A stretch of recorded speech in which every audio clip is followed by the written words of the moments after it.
కానీ ఒక్క గోవిందనామం మాత్రం గౌణము కాదు. అది తనంత తాను కష్టపడి ఈశ్వరుడు సంపాదించాడు. ఎన్నాళ్ళు కష్టపడ్డాడో తెలుసండి? 7 రాత్రులు 7 పగళ్ళు కష్టపడ్డాడు. కష్టపడితే ఆయనకు ఆ నామం వచ్చింది. ఎక్కడ కష్టపడ్డాడు? మనం అంతా ఘట్టాన్ని గుర్తు పెట్టుకోగలమో గుర్తు పెట్టుకోలేమోనని లీలాశుకుడు చేసినటువంటి ప్రయోగం ఇంకా సామాన్యమైన ప్రయోగం కాదండి. నాకైతే వ్యక్తిగతంగా అనిపిస్తుంది, కృష్ణకర్ణామృతంలో ఉన్నటువంటి ఈ శ్లోకాన్ని ప్రతిరోజు ఒక్కసారి కళ్ళు మూసుకుని, శ్లోకం కూడా అంత తేలికగానూ ఉంటుంది, లోపల ఒక్కసారి ధ్యానం చేస్తూ మీరు కానీ పూజా మందిరంలో విజ్ఞాపన చెయ్యడం మీకు అలవాటైతే సమస్త కష్టముల నుండి ప్రమాదముల నుండి రక్షణ కలిగి తీరుతుంది. ఈ శ్లోక రూపంలో లీలాశుకుడు మీకు కవచమే కడుతున్నారు, అమృతమే అందిస్తున్నారు. ఈ శ్లోకాన్ని రోజు చదువుకుని మీరు ఒకనాడు ఆ గోవిందుడి అనుగ్రహానికి లోనై చాలా తేలికగా 3 తరాలు చూసి ఐశ్వర్యం అనుభవించి తేలికగా శరీరం వదిలి పునరావృత్తి రహిత శాశ్వత శివ సాయుధ్య స్థితిని పొందగలడు ఆయన ఇచ్చిన జ్ఞానము వలన. కనుక చూడండి, అందులో ఆయన అంటారు, ఒక్కసారి మీరు ఆ చిన్ని కృష్ణుడు యొక్క మూర్తిని మనస్సులో ఊహ చెయ్యండి. చిన్ని కృష్ణుడు చిటికిన వేలు మీద ఆ గోవర్ధనగిరిని ఇలా ఎత్తి పట్టుకున్నాడు. ఇలా ఎత్తి పట్టుకున్నటువంటి కృష్ణుడు తన ఎడం చేతిని తీసుకెళ్లి ఇలా నడుం మీద పెట్టుకుంటాడు. ఇలా నడుం మీద పెట్టుకునే ముందే పిల్లన గురువుని తీసుకెళ్లి తన దట్టిలో దోపేశాడు. ఆ పశువుల్ని పిలిచేటటువంటి బూర ఉంది, ఆ బూరని కూడా దోపేశాడు. దోపేసి జాగ్రత్తగా ఇలా నిలబడి ఇలా గోవర్ధనగిరిని ఎత్తిపట్టి ఎడంకాలుతో బాగా ఊంచుకుని కుడికాలు కొద్దిగా ఇలా ఉంచి ఇలా నిలబడినటువంటి కృష్ణుణ్ణి ఎన్ని రూపాలుగా ఆనందిస్తాడో చూడండి లీలాశుకుడు. ఆయన అంటాడు, ఆనందే నయశోదయా. లీలాశకుడి యొక్క గొప్పతనం అంతా అక్కడ. కొడుకు ప్రయోజకుడు అయ్యాడు అనుకోండి, ముందు సంతోషం ఎవరిదో తెలుసా అండి? తల్లిది. అప్పటి వరకు ఆవిడ అంటుంది, ఏమండి మన అబ్బాయి ఇంజనీరింగ్ చదువుకుంటున్నాడు, మన అబ్బాయికి ఫీజు పంపించారా, మన అబ్బాయికి అది పంపించారా, మన అబ్బాయికి ఇవాళ ఊరగాయ పంపించమన్నారు, వాళ్ళ కొలీగ్ ఎవరో ఇక్కడికి వచ్చిందిట పట్టుకెళ్ళి ఇచ్చారా, పట్టుకెడుతుంది అంటుంది. ఆ కొడుకు చాలా ప్రాజ్ఞుడై, అమ్మ నాకు గోల్డ్ మెడల్ వచ్చిందమ్మా యూనివర్సిటీలో అని ఫోన్ చేశాడు అనుకోండి. ఆవిడ అంటుంది, వెంటనే ఆ ఫోన్ రిసీవ్ చేసుకుని భర్త అంటాడు, ఏమిటంత పొంగిపోతున్నారంటుంది. ఏం లేదు, మన అబ్బాయికి గోల్డ్ మెడల్ వచ్చిందంటుంది. ఆవిడేమంటుందో తెలుసా అండి? నా కొడుకండి 9 మాసాలు మోసి కన్నానంట. ఎంత ఆనందం అమ్మా తీసి నా పెట్టుతుంది వెంటనే. అది స్వార్థం అని నేను అన్నాను. తల్లి ఆనందానికి అవధులుండవు. అందులో నా కొడుకు అంటుంది, ఎంత పొంగిపోతుందో తల్లి. లోకమంతా ఏడ్చింది ఆ రోజున. ఎందుకని? మీరందరూ వెళ్ళి సజ్జోమృత్యువ పొందరాల్ కురుయుడి శౌర్యంబవార్యంబుగన్, గోవులు జనులు ఉత్తరక్షణం చచ్చిపోయేటట్టుగా మీరు వెళ్ళి పెద్ద పెద్ద వడగళ్లతో వర్షం కురిపించండి అన్నాడు ఇంద్రుడు. మేఘాలు వచ్చేసాయి, ఆకాశం అంతా చీకటి కమ్మేసింది. ఇవాళ ఈ శ్లోకం చెప్పాలనే వర్షం కూడా వస్తుందో ఏమో. బ్రహ్మాండమైనటువంటి వాన. ఇంత వాన పడిపోతుంటే ఆవులు దూడలు మోరలెత్తి అరుస్తున్నాయి. అందరూ వెళ్ళి ఒక్క మాట చెప్పారు, ఈ ఉరుములు ఈ మెరుపులు ఈ యచనుల ఘోషములను ఈ జలధారల్ నీయాన మున్నిరుంగము కుయ్యాళింప గదయ్య గుణరత్న నిధి. కృష్ణ చూసావా, ఈ ఉరుములు ఇంతంతగా మేము ఎప్పుడు చూడలేదు, ఈ మెరుపులు చూడలేదు, ఇంతటి వర్షధారలు మేము చూడలేదు, ఇంత వర్షం పడిపోతోంది, మమ్మల్ని రక్షించవా అన్నారు. అనేసరికి నేను ఎలా రక్షిస్తాను, ఉండండి ఎవరితో అన్నా మాట్లాడి గొడుగులు తెప్పిస్తాను, ఎన్ని గొడుగులు అయితే సరిపోతాయి అని ఆయన అనలేదు. ఏ గోవర్ధనగిరికి ఇప్పటిదాకా యాగం చేశారో ఆ గోవర్ధనగిరిని సునాయాసంగా ఇలా పైకెత్తేశాడు. ఎంత సులువుగా పైకెత్తాడో చెప్పడానికి పోతన గారు వేసిన ఉపమానం లాంటి ఉపమానాన్ని ఎవరు వేయలేరు. ఆయన అన్నారు పోతన గారు, బాలుండాడు చునాతపత్రమని సంభావించి పూగుత్తి కెంగేలం దాల్చిన లీలలే నగవుతో కృష్ణుండు తానం మహాశైలమ్మన్ వలకేల దల్చి విపుల ఛత్రంబుగా పట్టే తద్భీలాభ్రచ్యుత దుశ్శిలాచకిత గోపీ గోప గోపంతికిన్ అన్నారు. ఆ గోవర్ధనగిరిని ఇలా పైకెత్తి చిటికిన వేలు మీద పట్టుకుని నిలబడితే పరిగెత్తుకుంటూ వెళ్ళిపోతున్నటువంటి పిల్లవాడు ఆ ఇంటి పెరట్లో పూసినటువంటి ఒక లిల్లీ పూల చెట్టు నుంచి లిల్లీ పువ్వు తుంపేసి ఇలా పట్టుకోవడం ఎంత హేళగా పట్టుకుంటాడో అలా ఎత్తి పట్టుకున్నాడు. ఇప్పుడు గోపకాంతలు గోపాలబాలురు ఆవులు ఎద్దులు దూడలు అన్ని గోవర్ధనగిరి కిందకి వచ్చేసాయి. వచ్చి అందరూ నిలబడి సంతోషంగా చూస్తున్నారు. మొట్టమొదటి ఆనందం ఎవరిది? లీలాశకుడు చెప్తారు. ఇంతమందికి ఎలా తప్పించుకోవాలో తెలియనంతటి బాధ కలిగితే ఉత్తర క్షణం ఆ గోవర్ధనగిరిని ఎత్తిపెట్టి ఇంతమందిని రక్షించినటువంటి చిన్ని కృష్ణుణ్ణి చూసుకుని పొంగిపోయినది వాళ్ళ అమ్మ యశోద. నా కొడుకు కదా ఇంత పని చేశాడు అని మొట్టమొదట ఆవిడ కళ్ళల్లోంచి ఆనందం కనపడిందిట. అందుకని ఆనందేన యశోదయా సమదనం గోపాంగనాభి. ఎంత చిత్రమైన మాట వేస్తారో చూడండి. సమదనం గోపాంగనాభి. గోపకాంతలు వాళ్ళకి ఎప్పుడూ శ్రీకృష్ణుని యందు కామముతో కూడినటువంటి దృష్టితో ఉంటారు. అలా ఎందుకుంటారు అంటే దాని వెనకాతల ఒక రహస్యం ఉంది. పుంసాం మోహన రూపాయ పుణ్యశ్లోకాయ మంగళం అని రామచంద్రమూర్తికి పేరు. రాముణ్ణి చూస్తే స్త్రీలు ఆయన సౌందర్యమునకు ఆకర్షితులవ్వడం పెద్ద విశేషం కాదు. రాముడు అరణ్యవాసంలో వెడుతున్నప్పుడు ఆయనని చూసి మహర్షులు మోహించారు, మునులు మోహించారు. అబ్బాయి ఎంత అందంగా ఉన్నాడో రామచంద్రమూర్తి అని. రాముడు అన్నాడు, మీరు నన్ను ఈ అవతారంలో నా అందాన్ని చూసి మోహించారు కనుక వచ్చే అవతారంలో నేను శ్రీకృష్ణుడిగా వచ్చినప్పుడు మీరు గోపకాంతలై జన్మించి ఈ భావన చేతనే మోక్షం పొందుతారని చెప్పాడు. ఎలా పట్టుకున్నా మోక్షం పొందాలి కాబట్టి అందుకని వారు గోపకాంతలై వచ్చారు. వారి భావన ఎప్పుడూ అలాగే ఉండడానికి కారణం అది.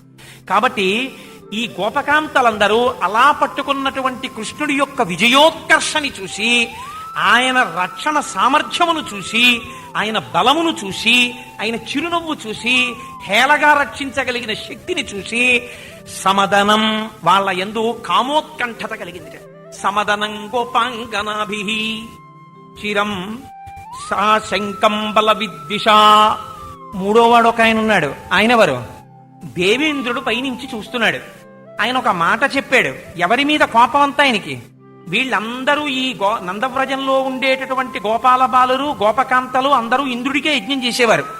ఆ ఇంద్రుడికి చేస్తున్న యజ్ఞాన్ని మాన్పించి గోవర్ధనగిరికి యజ్ఞం చేయించినవాడు కృష్ణ పరమాత్మే.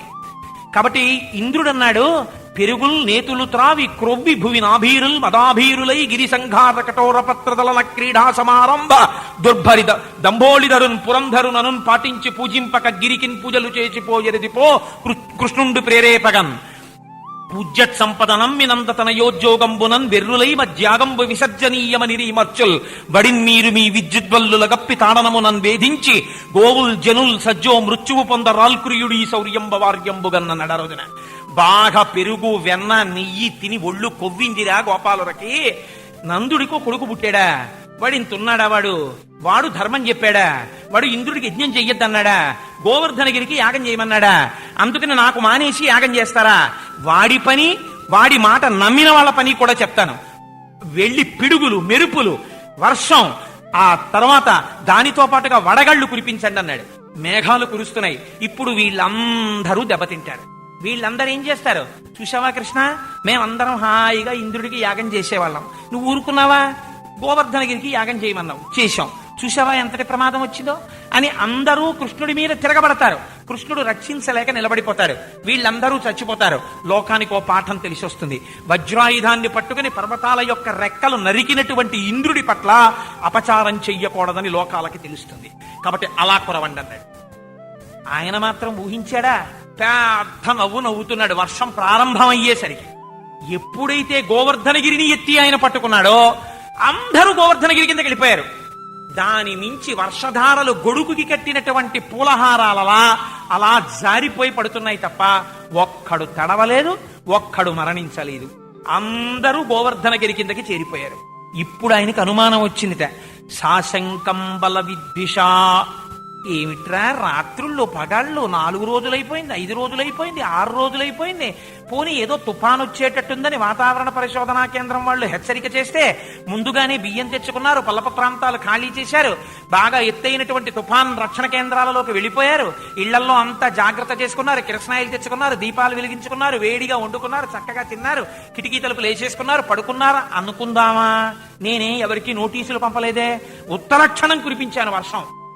వాళ్ళ దగ్గర అన్నం లేదే, ఒకవేళ ఉన్నా ఒక పూటకి సరిపోతుంది. మరి వీళ్ళు 1 రోజు అయిపోయింది, 2 రోజులైపోయింది, 3 రోజులైపోయింది, 4 రోజులైపోయింది, 5 రోజులైపోయింది. లోపలున్న వాళ్ళకి అన్నం ఎక్కడది? లోపలున్న వాళ్ళకి నీళ్లు ఎక్కడివి? వీళ్ళకి ఎవరు రక్షిస్తున్నారు? ఎలా బతుకుతున్నారు? పైగా ఉన్నవాళ్ళు ఎలా ఉన్నారు? శుభ్రంగా తిన్న వాళ్ళు ఎలా ఉంటారో అంత హాయిగా ఉన్నారు. అమ్మయ్య గొడవ వదిలిపోయింది, ఆఫీసు లేదు, ఇంకోటి లేదు, అందరం హాయిగా ఒకే చోటికి వచ్చామని సాధారణంగా వనభోజనాలకు వెళ్ళామనుకోండి, సాధారణంగా గృహిణులు ఏమంటారంటే, హాయిగా ఉంది అన్నయ్య గారు మన భోజనాలు, రోజు ఈ టిఫిన్లుండి భోజనాలు పండి ఇవన్నీ విసిగెత్తిపోతున్నాం, హాయిగా వేళ పట్టున పిలిచి చక్కగా హాయిగా మన భోజనాలు చేసేసి ఆ పలహారాలు చేసేసి ఏదో విష్ణుశాస్త్రం చేసుకుని ఆడుకుని పాడుకుని నెలకి ప్రతి నెలలోనూ ఒక మన భోజనం ఉండాలని ఈశ్వరుడు ఎందుకు నిర్ణయించలేదో అంటారు. ఒక్క కార్తీక మాసమే ఎందుకు పెట్టాడో అని.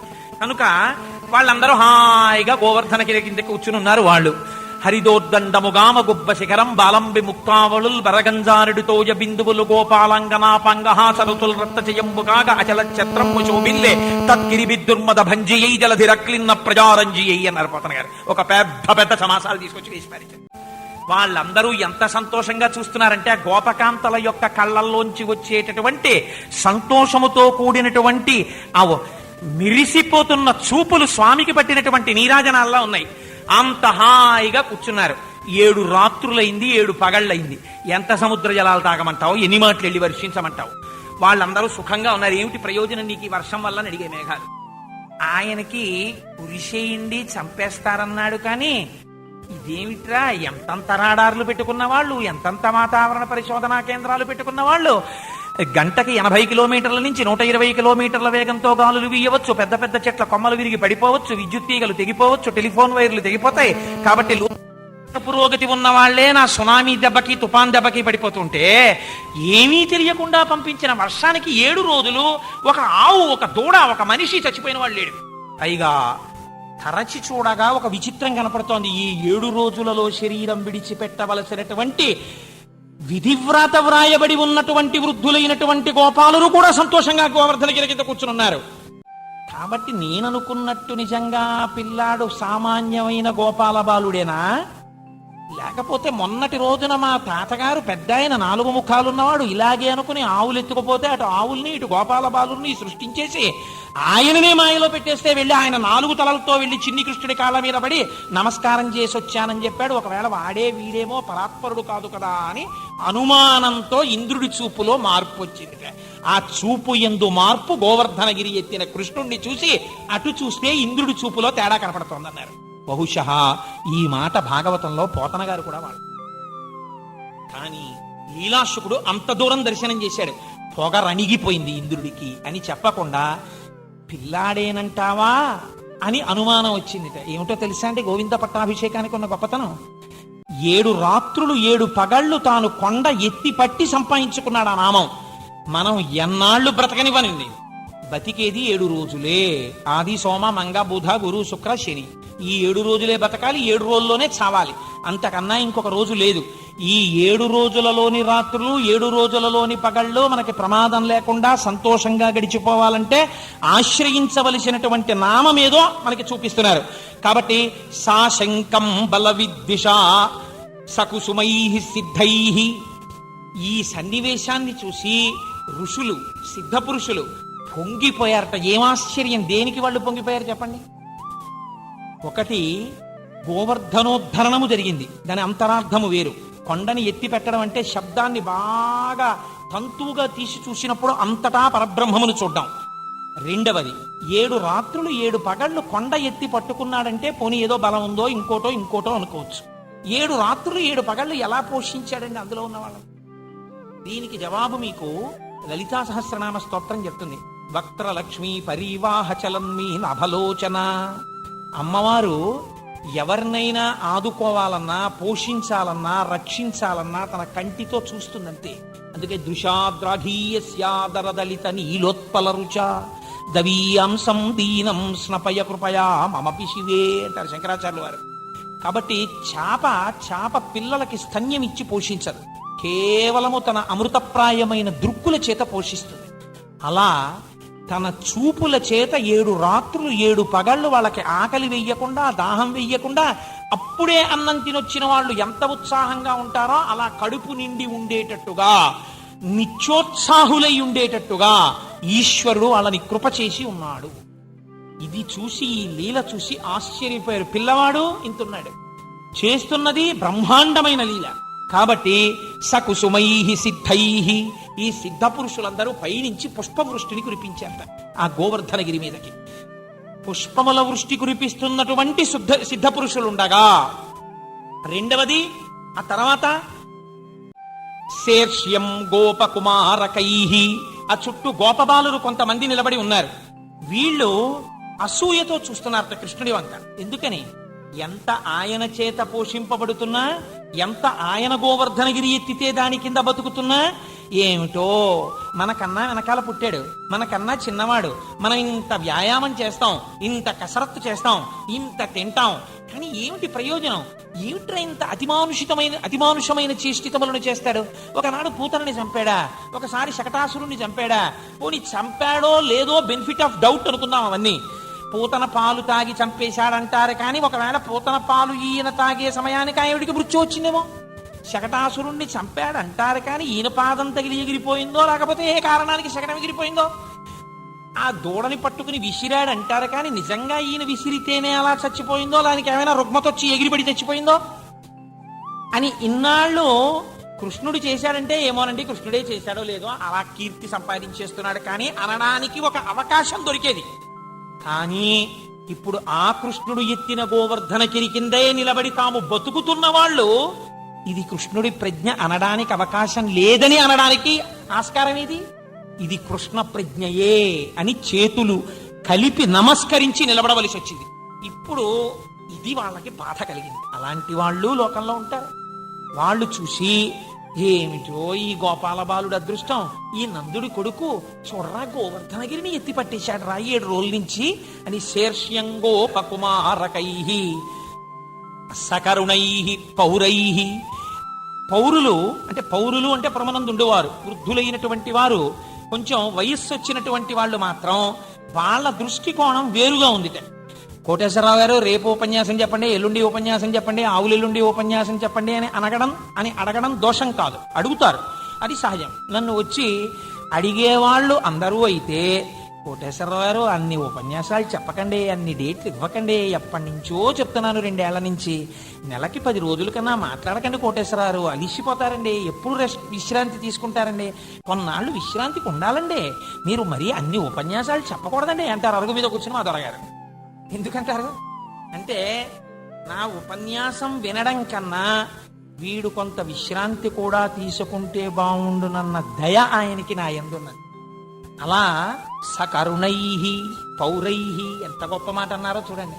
అక్కడ ఉన్న కొంతమంది పౌరులు అన్నారట, పాపమయ్యా మనందరం పెద్దవాళ్ళం, మనం అందరం ఇలా కూర్చున్నాం, పైగా లోపలికి రావడానికి పిల్లాడు కొండ వదిలేస్తాడేమో అని బయట నించున్నాం మనం, బాలుండీతడు కొండదొడ్డది మహాభారంబు సైరింపగా జాలండోయని దీని కింద నిలువన్ చింతింపగా బోలది శైలాంబో నిధి జంతు సంయుత ధరాచక్రంబుపై పడ్డ నాకే లల్లాడదు బంధులార నిలుడి క్రిందన్ ప్రమోదంబునన్. మొత్తం బ్రహ్మాండములన్నీ వచ్చి పడిపోయినా ఈ కొండ కింద పడదయా, వచ్చి దీని కింద నించోండి అని మన్ని పిలిచి లోపలికి తాను వేలితో పట్టి 7 రోజుల నుంచి నిలబడ్డాడయా. అలా నవ్వుతున్నాడు, కానీ ఆ వేలెంత నిప్పెట్టిందో, ఆ చెయ్యంత నిప్పెడుతోందో, ఆ డొక్కలెంత నిప్పెడుతున్నాయో, ఆ కాళ్ళెంత నిప్పెడుతున్నాయో అని వృద్ధులైనటువంటి వారు సకరుణై పౌరై వాళ్ళందరూట దయతో చూస్తున్నారట. అయ్యో ఎప్పుడు తగ్గుతుందో ఈ వాన, పాపం ఈ బరువు ఆయనకి ఎప్పటికి తప్పుతుందో ఈ పిల్లాడికి అంటున్నారట. ఇంకోళ్ళు ఎత్తుకోగలరా? బరువు ఎత్తుకోలేరు కాబట్టి దయతో చూస్తున్నారట. సకరుణై పౌరై. ఇక్కడే జనై సస్మితం అంటారు మళ్ళీ వెంటనే లీలాశకులు. జనై అంటే ఇంత ప్రాజ్ఞత లేనివారు. వాళ్ళు కొంతమంది ఉన్నారు, అంత వయస్సున్న వాళ్ళు కారు, అంత వయస్సులో చిన్నవాళ్ళు కారు, మధ్య వయస్కులు వాళ్ళు కూడా ఉన్నారట. వాళ్ళు మాత్రం సస్మితం నవ్వుకుంటున్నారట. వాళ్ళకి ఇంత సీరియస్నెస్ ఏం లేదు. అమ్మాయి ఆ భలే బతికేశాను రా బాబు, గొడవ లేదు, గోదావరి లేదు, పెద్ద వర్క్ కూడా నాకేం లేదులే, బయటికి వెళ్ళిన తర్వాత చూసుకోవచ్చు, ఏమంటే మా ఆవిడ ఉంది ఇక్కడేను, మా పిల్లలు ఉన్నారు, ఆ గొడవ ఏంటంటే మా ఆవిడేమి ఏమంటే వంట అవ్వలేదు అని ఏమి అంటలేదు, దానికి షుగర్ ఉన్నా కూడా ఏమంటే 3 రోజులు అయింది ఏమీ తినలేదు, కొంచెం నీరసం వచ్చేస్తుంది అంటలేదండి, విచిత్రం, చాలా హాయిగా కూర్చుంది అని వాళ్ళు హాయిగా నవ్వుకుంటూ మాట్లాడుకుంటున్నారు. వాళ్ళకి అయ్యో ఈ వాన ఎన్నాళ్ళు పడుతుందో, ఈ పిల్లాడు ఎలా ఎన్నాళ్ళు పట్టుకుంటాడో వాళ్ళకేం లేదు. వాళ్ళు చక్కగా సంతోషంగా ఏదో మన కాలం గడిచిపోయింది కదా అని సస్మితం. ఎన్ని రకాల వాళ్ళు ఉన్నారో దర్శనం చేస్తున్నాడు ఈ లీలాశకుడు. కాబట్టి పౌరై జనై సస్మితం అలా నవ్వుకుంటున్న వాళ్ళు ఉన్నారు అక్కడ.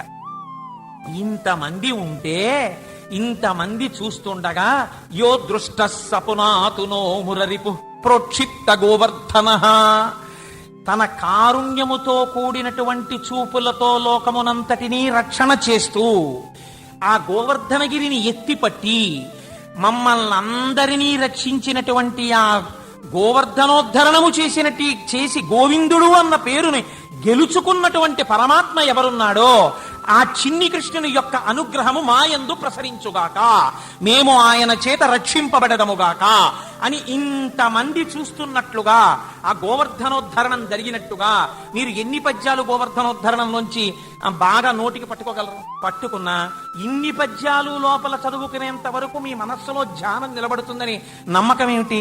ఇన్నింటికి మీకు విరుగుడు చూపిస్తూ అత్యంత ఉత్కృష్టమైనటువంటి ఆ సన్నివేశాన్ని లోపల మీరు భావించడానికి వీలుగా ఒక్క శ్లోకంలో ఇన్నింటినీ కూర్చి అంతమంది అన్ని రకాలుగా చూస్తున్న విషయాన్ని మీరు మనసులో ఒక్కసారి అనుకున్నారనుకోండి, మీకు బాగా పట్టుకుంటుంది మనస్సు.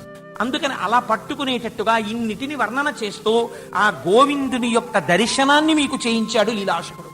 ఇప్పుడు ఇక్కడ లోపల మీరొక్కసారి అలా దర్శించిన ఆ గోవర్ధనగిరిని ఎత్తి పట్టినప్పుడు జరిగిన సన్నివేశాన్ని వింటున్నప్పుడు శబ్దముల వలన మీ లోపల అటువంటి చిత్రము కదిలినా మీకు గోవింద దర్శనము కార్తీక మాసములో జరిగినట్టే.